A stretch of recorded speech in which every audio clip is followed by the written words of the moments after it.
Boa tarde a todos. Eu sou Johnson Lins, o atual presidente da UEMESP, e gostaria de meditar com vocês hoje na carta aos Hebreus, neste devocional que estamos aqui fazendo a nossa sede na Praça da Árvore. Na carta aos Hebreus, no capítulo 1, do verso 1 ao 6, que nos diz assim a palavra de Deus. Antigamente, Deus falou muitas vezes e de muitas maneiras aos pais pelos profetas, mas nestes últimos dias nos falou pelo Filho, a quem constituiu herdeiro de todas as coisas e pelo qual também fez o universo. O Filho é o resplendor da glória de Deus e a expressão exata do seu ser, sustentando todas as coisas pela sua palavra poderosa. Depois de ter feito a purificação dos pecados, assentou-se à direita da majestade nas alturas, tendo se tornado tão superior aos anjos quanto herdou mais excelente nome do que eles. Pois a qual dos anjos Deus em algum momento disse: "Você é meu filho, hoje eu gerei você"? E outra vez: "Eu lhe serei pai e ele me será filho"? E novamente, ao introduzir o primogênito no mundo, diz: "E todos os anjos de Deus o adorem". Este texto escrito aqui, a carta aos Hebreus do Novo Testamento, ele nos traz um cenário muito interessante, porque ele nos leva a uma reflexão sobre a questão de Jesus Cristo e a sua missão de salvação para com os homens. Inicialmente, eu gostaria de falar um pouco desta carta. Esta carta escrita aos Hebreus, ela nos levanta alguns questionamentos. Quem teria sido o autor desta carta? Teria sido Paulo? Teria sido Barnabé? Teria sido Apolo? Não há uma exatidão sobre o autor desta carta. Mas segundo a linguagem, o estilo da escrita e o tipo de conhecimento que é expresso dela, muitos acreditam que tenha sido escrita pelo apóstolo Paulo. No entanto, esta carta ela se destina ao povo hebreu. Portanto, aqui estamos falando da igreja composta pelos judeus que estavam, digamos, que estavam fazendo parte daquela igreja. Eram judeus confessos, judeus que creram em Jesus Cristo e se reconciliaram com Cristo.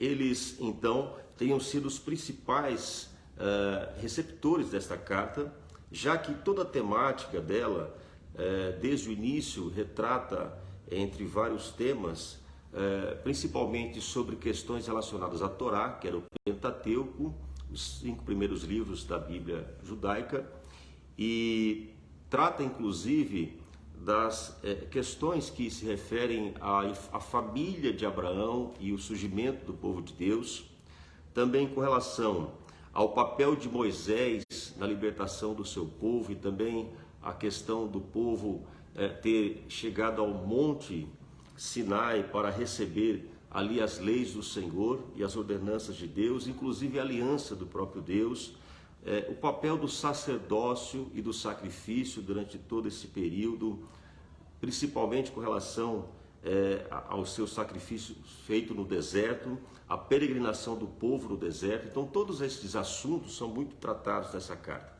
E no capítulo 10, possivelmente, verifica-se que havia um desânimo causado pela perseguição aos cristãos convertidos que eram de origem principalmente judaica. Mas esta carta, ela não se limita aos judeus.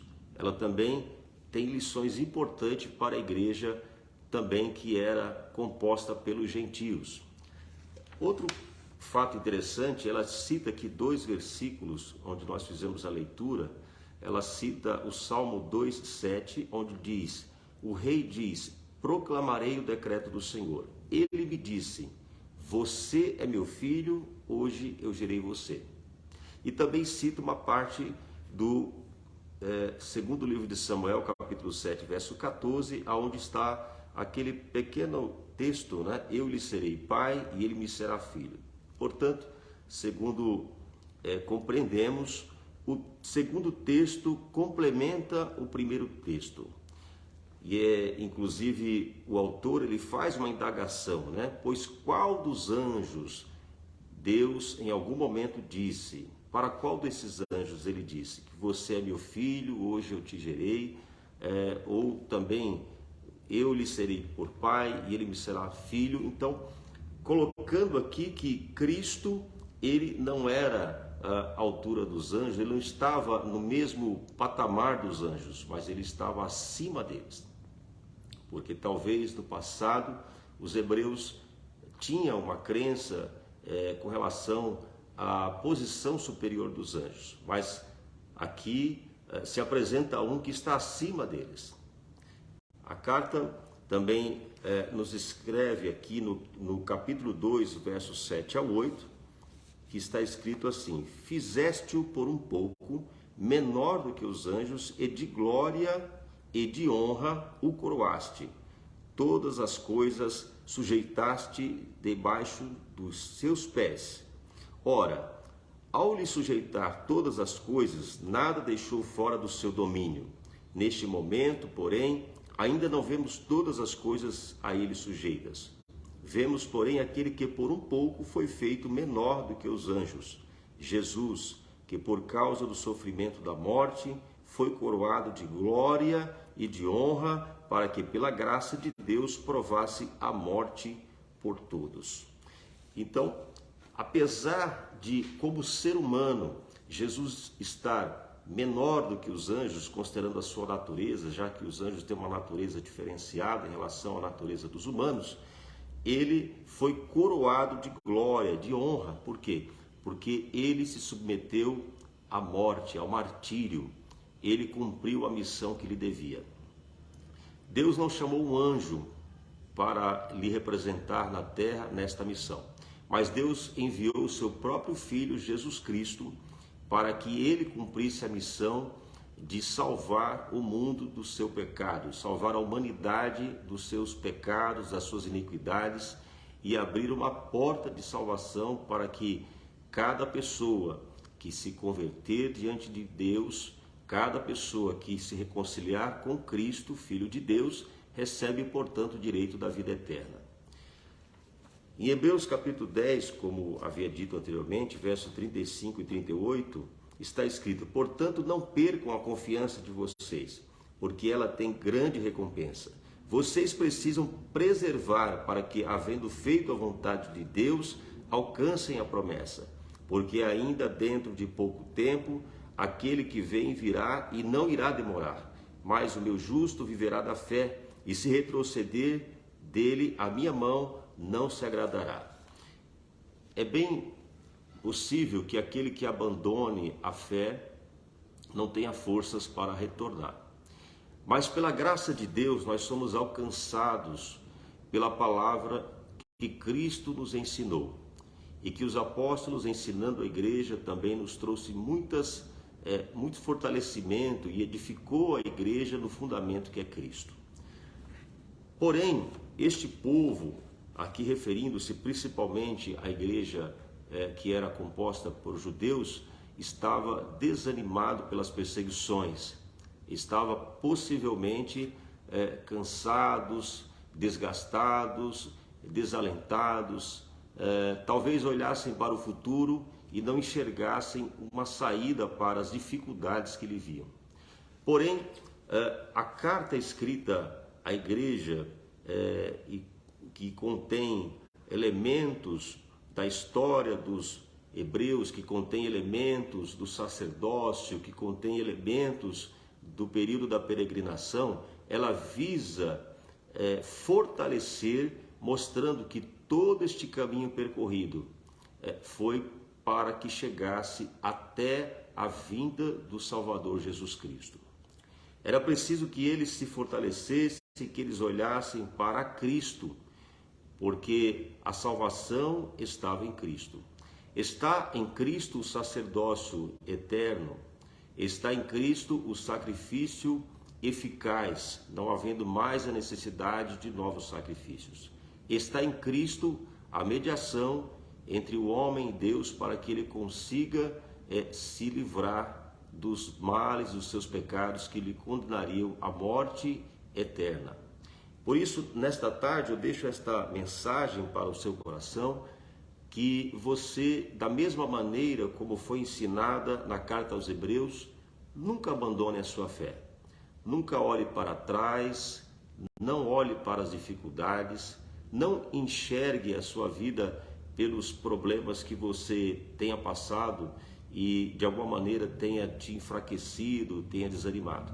Mas olhe sempre para a frente, olhe sempre para a cruz de Cristo, sabendo que olhando para Ele, você está olhando para aquele que não falhou, aquele que não voltou atrás, aquele que não retrocedeu a sua missão, mas cumpriu, mas foi levado à cruz como um cordeiro mudo, como diz Isaías, foi levado à cruz sem ter culpa das suas transgressões para a qual foi acusado, porém mesmo não sendo culpado, foi condenado à morte. Mas a morte não venceu a Cristo, porque ao terceiro dia ele ressuscitou e, portanto, Cristo venceu a morte. Então, olhando para Ele, estando com Ele, nós estaremos livres da morte. Então, eu quero encerrar aqui o meu devocional e eu quero aproveitar este momento para orar por você e pela sua família.